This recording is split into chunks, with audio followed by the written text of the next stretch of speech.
There's a cat in my wall. We've raised the ceiling up. They're gonna look pretty epic. So what's up guys, how you doing, and welcome to the channel. Today's an exciting video because we have some all new content for you guys, and not just new content, we have an all new project. So if you want to see exactly what that's all about, be sure to stick around. But before we get into it, let me just say, if this is your first time visiting the channel, go ahead and check out our other videos and like and subscribe if you enjoy them. I'd really appreciate it. Before we get into the new project, there's just one thing I have to address, and that's a little issue we've ran into since our last video. It's not anything really build related. I'm just gonna have to show you guys for you to understand. So I'm gonna take you upstairs and I'm gonna explain exactly what's going on. Me and my wife took a cat in a couple weeks ago. It was going to be an outside cat, but we brought him in the bathroom just to get him used to us. Didn't want him to run away when we put him outside. Me and my father-in-law thought it would be a great idea to leave this opening down here. I'm sure you've seen it in my other videos. That's to access the drains. Well, we put the new cat in here, and he decided to make this little roundabout under here, which actually goes all the way underneath the tub. He decided to make the inside of the tub his new little cat cave. He comes out to use the litter box, he comes out to eat, but then he goes right back in the hole. If we make any noise on the stairs, I've put cameras in here, he jets. Oh my God, oh my God, oh my God, oh my God, oh my God, oh my God. So what we've done is we made a little trap door system. So this is my little makeshift trap door system. I got an extension cord because I didn't have rope going all the way down. And so my idea is that he'll come out, and he will come out. I was kind of nervous that the surroundings were gonna be a lot different.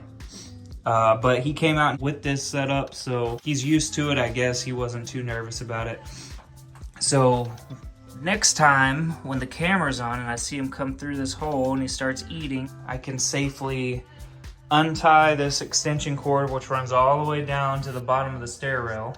That will cause this to get slack.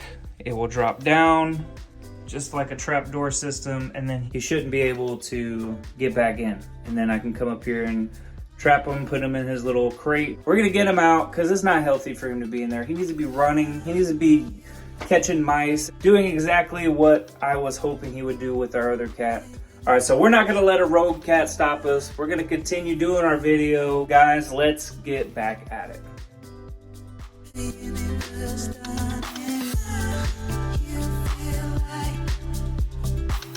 All right, so since we have a cat occupying our bathroom upstairs, we're gonna move the work down here for the time being until we catch that little guy. So I haven't really given y'all a background as to what we've done to the kitchen. So really quickly, what we've done is basically everything. No, really, what we have done is we've raised the ceiling up.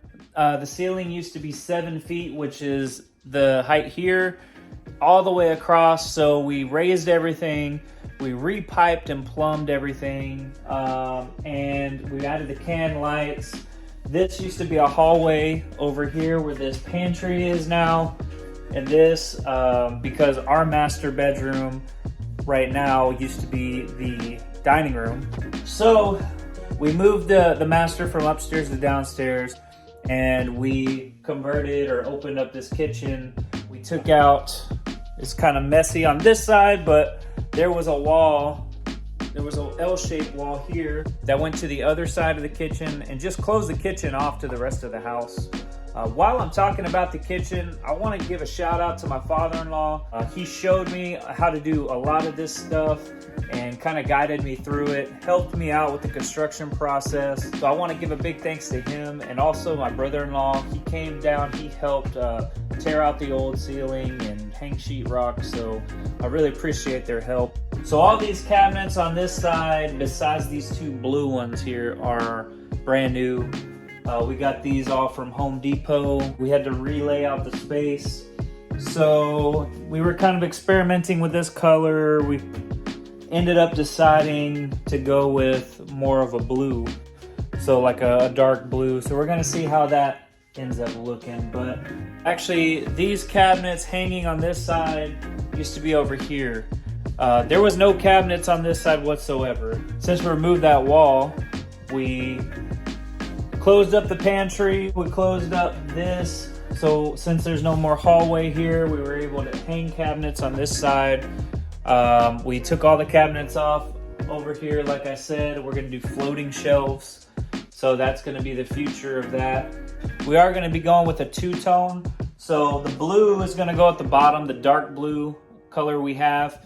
And then basically go with white on the top. We are gonna be replacing this stove here. It's the only white appliance that we have.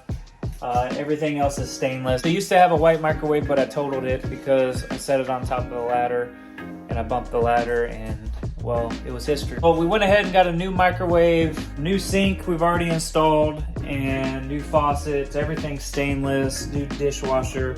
And then of course we're gonna have some sort of handles on everything. One final thing, if you're wondering why we went with butcher block and we didn't go with granite or something a little more high-end, we do plan on doing an add-on to this house. And that add-on is gonna consist of a new living room and a new kitchen. So we didn't want to throw a bunch of money into granite or quartz. We wanted to go with more affordable options, but that would last and that we would be happy with for the next 3 to 4 years. So one of the things we chose to go with is butcher block because it is pretty affordable. So that's why we went with that. But yeah, so the rest of that we're just gonna go into some other time. In the meantime, we're gonna focus on sanding because I don't want it to get too late in the day. Our goal by the end of this video is to get these kitchen cabinets painted. So without further ado, let's get to work.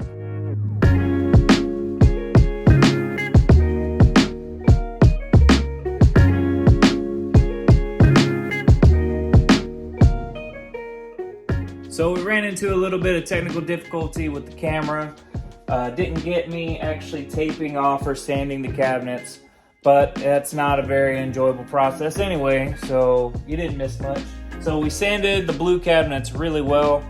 The newer cabinets, we just kind of scuffed them up a little bit. The only thing I still have to sand is the drawers, which are only gonna take a few minutes. And I'm gonna remove the doors. We removed the doors under the sink here already, as you can see, in all the drawers. So I'm gonna do the same thing on the new side. Once I remove it, I'll tape it, put the paper in there, and then we'll pretty much be set to paint. So I'm gonna get that knocked out, and then we're gonna get to painting.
Some of you may actually laugh at my paper taping skills over here, but that's fine. Once I got on this side, I started putting the tape on the inside of the cabinet here and just kind of setting the paper, measuring it out and cutting it a little more precise. And that seemed to do the trick. So all this down here went pretty easy. This down here took a little longer to figure out. Last thing before I forget, I want to show you guys this down here. Down here is pretty rough and it's pretty beat up.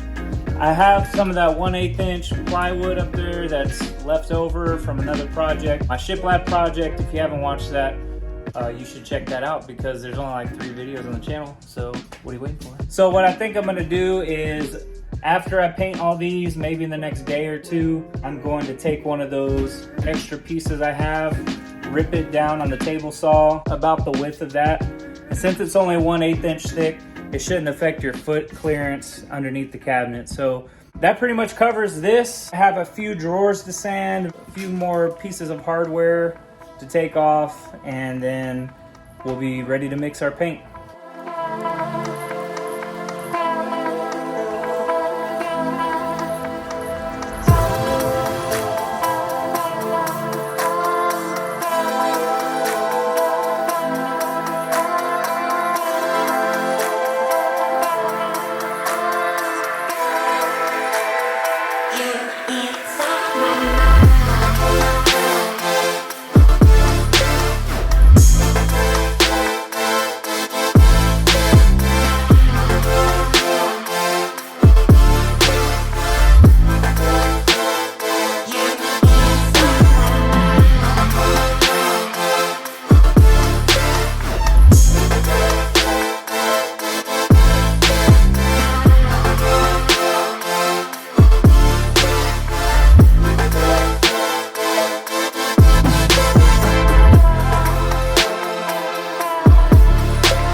Wondering why we didn't tape off the floor.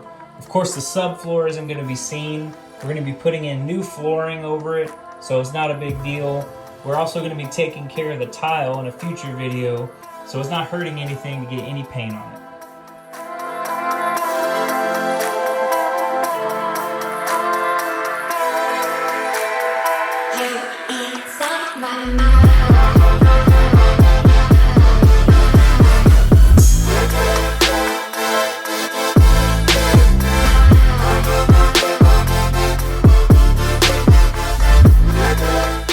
Alright guys, so we've let these cabinets dry for about 14 hours.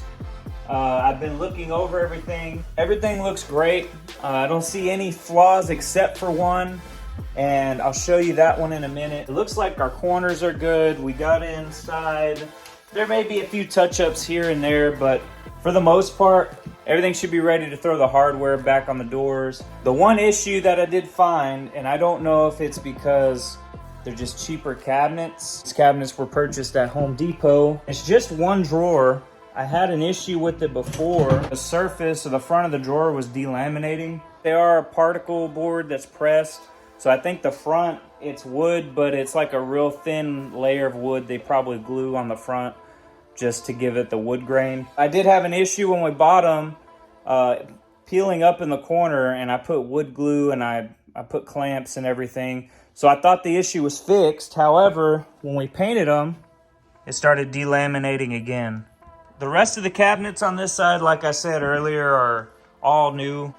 None of them have done that. So I'm just guessing that it's just a defect. I might have to just try to peel up that layer and maybe fill it in with some filler, sand it, smooth it out, and then just repaint that drawer. But we're not gonna worry about that right now. We're gonna focus on getting the hardware and everything put back on, getting all the paper taken out so we can use the kitchen again. It's been about 2 days with prep and everything, so we have stuff we need to get to in the cabinets that we really can't. So everything else looks pretty good, so I'm gonna start throwing the hardware back on, and then we're gonna get this stuff wrapped up.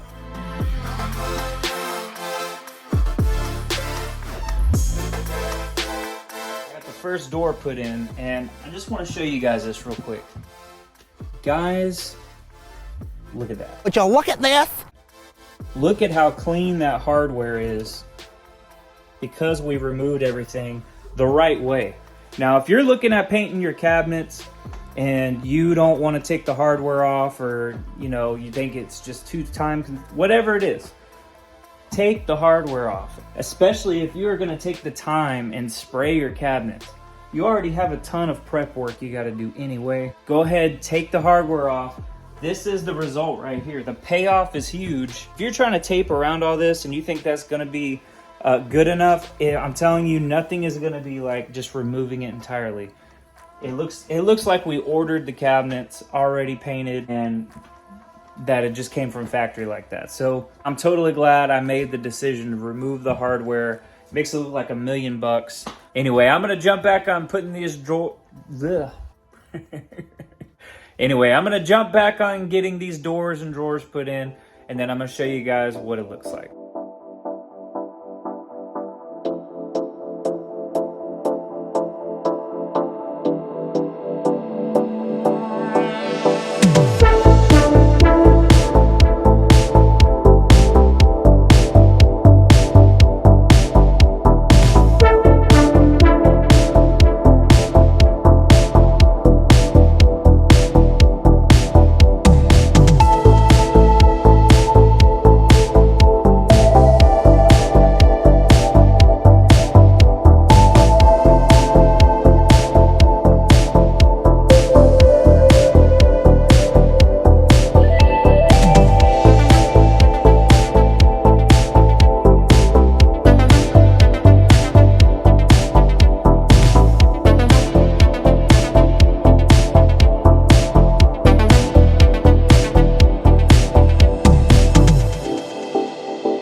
Some exciting news, guys. Our drawer pulls for the kitchen just came in. I don't remember if I told you exactly what color we ordered. I'm not sure if I shared that in the video already. But if they look anything like they did online and the quality is good, man, they're gonna look pretty epic. So we're gonna do a little unboxing and we're gonna see exactly what we're working with here. I think these are pretty unique looking from what I've seen online. Hopefully in person, you never know if it's gonna look exactly the same or not.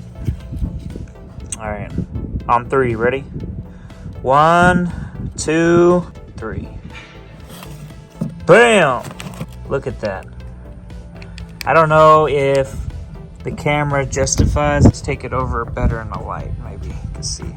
So trying to think of the color we were gonna go with or the style. One of the big things coming back now is gold hardware. This I liked a lot because it's not super gold.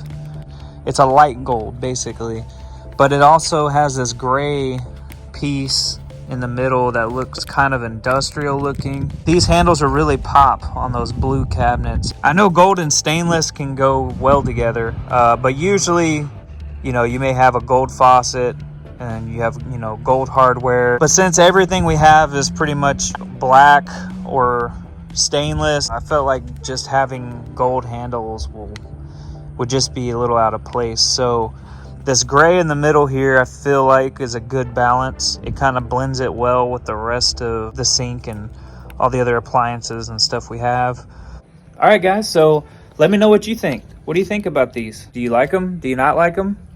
Do you want to see them on the cabinet? Because we're about to go install them right now. I guess at the end of the video, let me know what you think and what your impressions are of these. Without taking any more time, let's go see how these are going to look.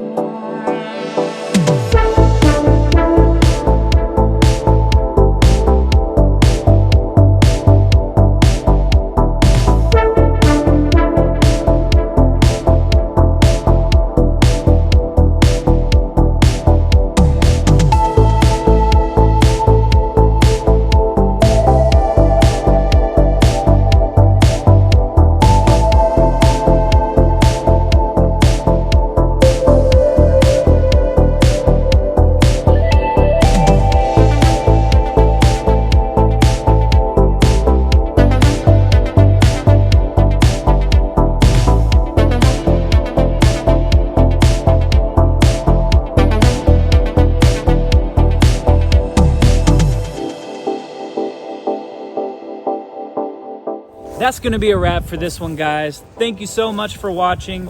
Let me know exactly what you think about the kitchen. Did you like the color we picked? Did you like the hardware we picked out? Let me know in the comment section down below. And of course, leave any other thoughts or questions you may have. Also, like the video if you enjoyed it, and subscribe and hit the bell if you haven't already. And guys, I'll see you in the next one.